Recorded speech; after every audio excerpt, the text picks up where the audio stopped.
കാലം learning Anita miss ആണ്. അപ്പോൾ ഇന്ന് മിസ് വന്നിരിക്കുന്നത് നിങ്ങൾക്ക് ഉറപ്പായിട്ടും നിങ്ങൾ അറിഞ്ഞിരിക്കേണ്ട ചില ക്വസ്റ്റ്യൻസ് ഒക്കെ ആയിട്ടാണ്. അപ്പോൾ നമുക്കറിയാലേ അടുത്ത മാസം ഇതാ എക്സാം ആണ്. 6-ാം തീയതി നമ്മുടെ എക്സാം ആരംഭിക്കുവാണ്. ഇൻ്റഗ്രേഷൻ 1, ഇൻ്റഗ്രേഷൻ 2, ഇൻ്റഗ്രേഷൻ 3 എന്നൊക്കെ പറഞ്ഞിട്ട് ധാരാളം എക്സാമുകൾ നിങ്ങൾ ഇതുവരെ എഴുതിയിട്ടില്ലാത്തതും അതുപോലെ തന്നെ നിങ്ങൾക്ക് അത്ര പരിചിതമില്ലാത്തതുമായ ഒരു രീതിയിലാണ് നമ്മളൊക്കെ എക്സാം എഴുതാൻ പോകുന്നത് അല്ലേ. അപ്പോൾ മക്കളെല്ലാവരും എന്ത് ചെയ്യണം? അടിപൊളിയായിട്ട് എക്സാം നല്ല രീതിയിൽ എഴുതണം. അപ്പോൾ ഇന്ന് മിസ് വന്നിരിക്കുന്നത് എന്തിനാണെന്ന് അറിയാമോ? നമ്മുടെ എക്സാമിൽ നിങ്ങൾക്ക് സാധാരണ കണ്ടുവരുന്ന രീതിയിലുള്ള കുറച്ച് ക്വസ്റ്റ്യൻസ് ഒക്കെ നിങ്ങൾക്ക് ഒന്ന് പരിചയപ്പെടുത്തി തരാനാണ്. അപ്പോൾ നമുക്ക് എന്ത് ചെയ്യണം? എത്രയും പെട്ടെന്ന് തന്നെ ഒട്ടും സ്കിപ്പ് ചെയ്യാതെ തന്നെ നമുക്ക് നമ്മുടെ ആദ്യത്തെ ചോദ്യത്തിലേക്ക് നമുക്ക് കടക്കാം. ഫസ്റ്റ് ക്വസ്റ്റ്യൻ എന്താണ് മക്കളെ? ഫസ്റ്റ് ക്വസ്റ്റ്യൻ എല്ലാവരും മിസ്സിൻ്റെ കൂടെ വായിച്ചോ. ജീവികളും അവയുടെ കൂടുകളും വരച്ചു യോജിപ്പിക്കും. എന്താണ് ചോദ്യം? ജീവികളും അവയുടെ കൂടുകളും വരച്ചു യോജിപ്പിക്കും. അപ്പം നമ്മൾ ഒരു ചാപ്റ്ററിൽ നമ്മൾ എന്തായിരുന്നു നമ്മൾ പക്ഷികളെ പറ്റി അവയുടെ വിവിധ തരത്തിലുള്ള കൂടുകളെ പറ്റിയൊക്കെ നമ്മൾ പഠിച്ചിട്ടുണ്ട് അല്ലേ. അങ്ങനെയാണെങ്കിൽ പക്ഷികളുടെ മാത്രമല്ല ധാരാളം ജീവജാലങ്ങൾ നമുക്ക് ചുറ്റുമില്ലേ? അവരുടെ ഒക്കെ കൂടുകൾ എങ്ങനെയാണ് എന്ന് നമുക്കൊന്ന് അറിഞ്ഞിരിക്കേണ്ടേ? അപ്പം നമുക്ക് അറിയുന്ന ചില ജീവജാലങ്ങളും അവയുടെ കൂടുകളും ഒക്കെയാണ് ഇവിടെ മക്കൾ ചിത്രത്തിൽ കാണുന്നത്. അപ്പം നമ്മൾ എന്താ ചെയ്യാൻ പോകുന്നതെന്ന് വെച്ചാൽ ആ കൂടുകൾ ഏതൊക്കെ ആൾക്കാരുടെയാണ് എന്ന് നമ്മൾ തിരിച്ചറിഞ്ഞ് വരച്ച് യോജിപ്പിക്കാൻ വേണ്ടി നമ്മൾ പോവാണ്. അപ്പം നമുക്ക് എന്ത് ചെയ്യണം? 1 by 1 ആയിട്ട് ഓരോ കൂടുകൾ നമുക്കൊന്ന് പരിശോധിക്കാം. ഫസ്റ്റ് കൂട് എന്താണ് മക്കളെ? നിങ്ങൾ എല്ലാവരും നോക്കിക്കേ. ആദ്യത്തെ കൂട് നമ്മൾ കണ്ടിട്ടുണ്ടല്ലോ. ഇത് ആരുടെ കൂടാണ്? വല നെയ്യുന്ന പോലെ എന്താണ് ഒരു വല, ഒരു പശ പോലെയുള്ള ഒരു വലയാണ് നമുക്കിവിടെ കാണുന്നതല്ലേ. ഇതിനകത്ത് കൈ കുടുങ്ങിയാലോ അല്ലെങ്കിൽ നമ്മുടെ തല എങ്ങാനും കുടുങ്ങിയാലൊക്കെ എന്താണ് ഭയങ്കര അതിങ്ങനെ നമ്മുടെ ശരീരത്തിൽ നിന്ന് ഇങ്ങനെ പറിച്ചു മാറ്റാനൊക്കെ ഇച്ചിരി വിഷമമായിരിക്കും. അപ്പം ഇത് ഏത് ജീവി ഉണ്ടാക്കുന്ന കൂടാണ് എന്ന് മക്കൾക്ക് അറിയാവോ? ആരാണ്?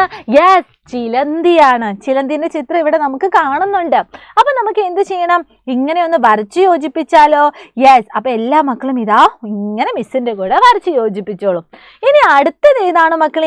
ആണല്ലോ, എല്ലാവരും നോക്കിക്കേ. ഒരു മരപ്പൊത്താണല്ലേ ഇവിടെ കാണുന്നത്. ഒരു മരത്തിന്റെ ആ ഒരു തണ്ടിന്റെ ഉള്ളിൽ ഒരു ചെറിയൊരു കൂട്, ഒരു പൊത്ത് മക്കൾക്ക് ഇവിടെ കാണാൻ പറ്റുന്നുണ്ട്. ആരാണ് മക്കളെ ഇങ്ങനെ മരപ്പൊത്തിൽ കൂടുണ്ടാക്കുന്നത്? വേറെ ആരുമല്ല, ഇവിടെ നിങ്ങൾ കാണുന്ന നമ്മുടെ സ്വന്തം തത്തമ്മയാണ്. അപ്പൊ നമുക്ക് എന്ത് ചെയ്യണം? ആ ഒരു മരപ്പൊത്തിലെ ആ ഒരു കൂടും നമ്മുടെ തത്തയുമായിട്ട് നമുക്കൊന്ന് വരച്ച് യോജിപ്പിക്കാം. അപ്പൊ മിസ് ഇതാണ്ട് വരച്ച് യോജിപ്പിച്ചു. ഇനി ഒരു കൂടും കൂടി മക്കൾ ഇവിടെ കാണുന്നുണ്ടല്ലോ. ഇതെന്താണ്? ഇലകൾക്കിടയിൽ ഉണ്ടാക്കുന്ന ഒരു ചെറിയ കൂട്. ചിലപ്പോൾ മക്കൾ കണ്ടിട്ടുണ്ടാവില്ലേ, ഈ കൊക്കോ മരത്തിലും അതുപോലെ തന്നെ പ്ലാവിലൊക്കെ എന്താണ് ഇതുപോലെ നീറുകളുടെ, അതായത് ഉറുമ്പുകളുടെ കുറേ കൂട്ടം നിങ്ങൾ കണ്ടിട്ടുണ്ടാവും. അവ എങ്ങനെയാണ് കൂടുണ്ടാക്കുന്നത്? ഇതുപോലെ നിങ്ങളിവിടെ കാണുന്നത് പോലെ ഇലകൾ പരസ്പരം ഇങ്ങനെ ചേർത്ത് വെച്ചാണ് ഉണ്ടാകുന്നത്. അപ്പം നമുക്ക് മനസ്സിലായി ഈ ഇലകളിൽ ഉണ്ടാക്കിയ ഈ കൂടെന്ന് പറഞ്ഞാൽ ആരുടേതാണ്? ഉറുമ്പുകളുടേതാണ്. ഉറുമ്പിൻ്റെ ചിത്രവും മക്കൾക്ക് ഇവിടെ കാണുന്നുണ്ട്. അപ്പം നമുക്ക് എന്ത് ചെയ്യണം? നേരെ അവ തമ്മിൽ നമുക്കൊന്ന് കൂട്ടി യോജിപ്പിക്കാം. അപ്പം മിസ് ഇതാണ്ട് അവയും തമ്മിൽ എന്ത് ചെയ്യണം? കൂട്ടി യോജിപ്പിക്കുകയാണ്. അപ്പം നമ്മൾ ഈ ഒരു പ്രവർത്തനം ചെയ്തപ്പോഴേക്കും കുറേ ആൾക്കാരെയും അവർ ഉണ്ടാക്കുന്ന കൂടുകൾ എങ്ങനെയാണെന്നും നമ്മൾ പഠിച്ചില്ലേ? എല്ലാവരും പഠിച്ചില്ലേ? ഇനി നമുക്ക് എന്ത് ചെയ്യാം? അടുത്ത ഒരു പ്രവർത്തനത്തിലേക്ക് പോവാം അല്ലേ. നെക്സ്റ്റ് പ്രവർത്തനം എന്താന്ന് നോക്കിക്കേ. കുത്തുകൾ യോജിപ്പിച്ച് ചിത്രം പൂർത്തിയാക്കൂ, നിറം നൽകും. ഇവിടെ മക്കൾ ഇതാ ഒരു ചിത്രം കാണുന്നുണ്ട് അല്ലേ. പക്ഷെ ആ ചിത്രം കംപ്ലീറ്റ് ആണോ? അല്ല. ഈ ചിത്രം നോക്കിക്കേ. ഈ ചിത്രം കംപ്ലീറ്റ് അല്ല. ഇതിൽ കുറേ കുത്താണ് മക്കൾക്ക് കാണുന്നത്. അപ്പം നമ്മളുടെ ചോദ്യം എന്താണ്? കുത്തുകൾ യോജിപ്പിച്ച് ആദ്യം ചിത്രം പൂർത്തിയാക്കണം, എന്നിട്ട് അവയ്ക്ക് നിറം നൽകണം. പിന്നെയും കുറച്ച് ചോദ്യങ്ങളുണ്ട്. ഇല എത്ര എണ്ണമാണ്? പൂവ് എത്ര എണ്ണമാണ്?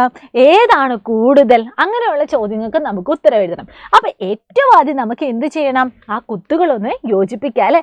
അപ്പം മിസ് ഇതാണ്ട് കുത്തുകൾ ഇങ്ങനെ 1 by 1 ആയിട്ട് ഇങ്ങനെ യോജിപ്പിക്കുകയാണ്. മക്കൾക്കും ഇതുപോലെ തന്നെ പരീക്ഷയ്ക്ക് വരുമ്പോൾ നിങ്ങൾ എന്ത് ചെയ്യണം? ഇങ്ങനെ വളരെ ശ്രദ്ധയോടുകൂടി ഇങ്ങനെ കുത്തുകൾ ഇങ്ങനെ യോജിപ്പിക്കണം. അങ്ങനെ കുത്തുകളൊക്കെ യോജിപ്പിക്കുമ്പോൾ നമുക്ക് ആരുടെ രൂപമാണ് ഇങ്ങനെ തെളിഞ്ഞു വരുന്നത്? മിസ് ഇപ്പോൾ ഓൾറെഡി ഒരു പൂവും അതുപോലെ തന്നെ ഇതാ 2 ഇലകളുടെയും കുത്തുകൾ യോജിപ്പിച്ചു. പിന്നെ മിസ് ഇതാണ്ട് അടുത്തതായിട്ട് കുത്തുകൾ യോജിപ്പിക്കുന്ന ആരുടേതാണ്? വേറെ ഒരു ഇലയുടേതാണ്. പിന്നെ ഒരു കുറച്ചും കൂടി കുത്തുകൾ യോജിപ്പിക്കാനുണ്ടല്ലേ. അപ്പം മിസ് ഇതാ വീണ്ടും കുത്തുകൾ ഇങ്ങനെ യോജിപ്പിച്ചുകൊണ്ടിരിക്കുകയാണ്. അതും കൂടെ യോജിപ്പിച്ച് കഴിഞ്ഞപ്പോഴേക്കും നമുക്ക് എന്താണ്? ഒരു പൂ കൂടി നമുക്ക് കിട്ടി. അപ്പം നമ്മളെല്ലാവരും കുത്തുകൾ യോജിപ്പിച്ചു. ഇനി നമ്മളോട് എന്താ പറഞ്ഞത്? കളർ കൊടുക്കാനാണ് പറഞ്ഞിരിക്കുന്നത്. സാധാരണഗതിയിൽ ഇലകൾക്ക് നമ്മൾ ഏത് കളറാണ് കൊടുക്കുന്നത്? പച്ച കളറാണല്ലോ. അതുകൊണ്ട് തന്നെ മിസ് ഇവിടെ ഇതാ പച്ച നിറമാണ് ഇലകൾക്ക് മിസ് കൊടുത്തത്. ഇനി മക്കൾക്ക് ഇവിടെ 2 പൂക്കൾ കാണുന്നുണ്ട്. പൂക്കൾക്ക് നമുക്ക് ഏത് നിറം കൊടുക്കാം? രണ്ടിനും 2 നിറം കൊടുക്കണോ അതോ 1 നിറം കൊടുക്കണോ? അത് മക്കളുടെ ഇഷ്ടം കേട്ടോ. ഇപ്പൊ എന്താണേലും മിസ് 2 പൂവിനും 1 നിറം തന്നെ കൊടുക്കാം. അപ്പൊ നമുക്ക് എന്ത് കൊടുക്കാം? അവയുടെ ഇതള് ഇതുപോലെ തന്നെ ഒരു റോസ് നിറം കൊടുക്കാം. നോക്കുന്നുണ്ടോ എല്ലാവരും? അപ്പൊ മക്കൾക്ക് ഇഷ്ടമുള്ള നിറം ഏതാണോ അത് നിങ്ങൾക്ക് ഇവിടെ ചൂസ് ചെയ്യാം കേട്ടോ. അപ്പൊ മിസ്സിന് ഇവിടെ ഇതാ 2 പൂക്കൾ കാണുന്നുണ്ട്. അതുകൊണ്ട് തന്നെ ഈ 2 പൂക്കൾക്ക് മിസ് ഇതാ റോസ് ഇതളുകളാണ് കൊടുത്തത്. ഇനി അതിന്റെ സെന്ററിൽ മിസ് ഇതുപോലെ തന്നെ ഒരു മഞ്ഞ കളറും കൊടുത്തു. അപ്പൊ എല്ലാവർക്കും മിസ് വരച്ച അല്ലെങ്കിൽ മിസ് സെറ്റാക്കിയ ഈ ചെടി ഇഷ്ടമായില്ലേ? ഇനി നമുക്ക് അതിൻ്റെ ഉള്ളിൽ നിന്ന് കുറച്ച് ക്വസ്റ്റ്യൻസിന്റെ ആൻസറും കൂടി ചെയ്യണം അല്ലേ?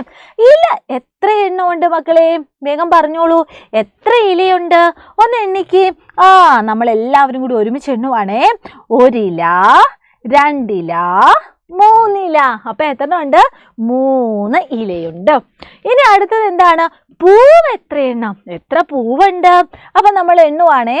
1 പൂവ്, 2 പൂവ്. എത്ര പൂവുണ്ടടാ? 2 പൂവുണ്ട്. ഇനി നമ്മുടെ അടുത്ത ചോദ്യം എന്താണ്? ഏതാണ് കൂടുതൽ? ഏതാണ് കൂടുതൽ? പൂക്കളുടെ എണ്ണമാണോ കൂടുതൽ? ഇലകളാണോ കൂടുതൽ? ഒന്ന് നോക്കിക്കേ. ഇല എന്ന് പറഞ്ഞാൽ 3 എണ്ണമാണ് ഉള്ളത്. പൂവ് എന്ന് പറഞ്ഞാൽ 2 എണ്ണമേ ഉള്ളൂ. അപ്പൊ ആരാണ് കൂടുതൽ? യെസ്, ഇലയാണ് കൂടുതൽ. അപ്പൊ ഇങ്ങനെയും എന്താണ് നമുക്ക് ചോദ്യങ്ങൾ വരും. അപ്പൊ മക്കൾ ഇതും എന്ത് ചെയ്യണം? സെറ്റാക്കി വെക്കണം. അപ്പൊ ഇന്നത്തെ ആക്ടിവിറ്റീസ് ഒക്കെ മക്കൾക്ക് ഇഷ്ടമായില്ലേ? അപ്പൊ ഇതുപോലെ കുറെ കുട്ടി ആക്ടിവിറ്റീസ് ഒക്കെ ആയിട്ട് നമുക്കിനി അടുത്ത ദിവസം കാണാം കേട്ടോ. അപ്പോഴേക്കും മക്കളെ ഇന്നത്തെ ഈ ഒരു പ്രവർത്തനമൊക്കെ ഒന്നും കൂടി ഒന്ന് കണ്ട് ഒന്നും കൂടി ഒന്ന് ചെയ്തു നോക്കുക. ഇതുമായിട്ട് റിലേറ്റ് ചെയ്ത കുറേ പ്രവർത്തനങ്ങൾ നമുക്ക് പരീക്ഷയ്ക്ക് ചോദിക്കാവുന്നതാണ്. അപ്പൊ എല്ലാ മക്കളും ഇത് ഇഷ്ടമായാൽ എന്ത് ചെയ്യുക? നിങ്ങൾ നിങ്ങളുടെ കൂട്ടുകാർക്ക് അയച്ചു കൊടുക്കുക. അതുപോലെ തന്നെ ലൈക്ക് ചെയ്യാനും മറക്കരുത് കേട്ടോ. അപ്പൊ എല്ലാ മക്കൾക്കും all the very best and thank you so much. Bye bye.